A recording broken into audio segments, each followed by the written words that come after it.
আসসালামু আলাইকুম ভিউয়ার্স, কেমন আছেন আপনারা সবাই? আশা করি সবাই খুবই ভালো আছেন এবং আমিও খুবই ভালো আছি।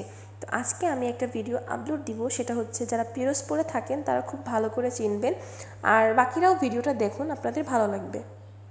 আচ্ছা, বিকেলবেলা তো আমাদের সবারই মনে একটু হালকা পাতলা নাস্তা চায়, তাই না? তা যদি হয় একটু তেলে ভাজা ডিশ, তাহলে তো আর কোনো কথাই নেই।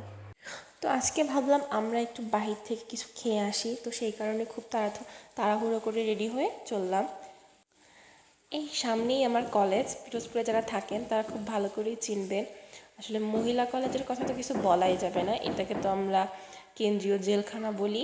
কারণ এখানে আপনি গার্ডিয়ান হন কিংবা আপনি স্টুডেন্ট হন, একবার গেট দিয়ে ভিতরে ঢুকলে আপনাকে আর ছুটি না হওয়া পর্যন্ত বের হতে দেবে না। তার জন্য আমরা সবাই এটার নাম দিছি পিরোজপুর কেন্দ্রীয় কারাগার। তো দেখুন, কথা বলতে বলতে আমরা চলে এসেছি শহরের মধ্যে। তো এখন আমরা বড় মসজিদের সাইড দিয়ে দামোদরপুর ওইখানে যাব। আর দোকানটার লোকেশন হচ্ছে দামোদরপুরের একেবারেই গোড়ায়। আমি আপনাদের দোকানের নাম দেখিয়ে দিব।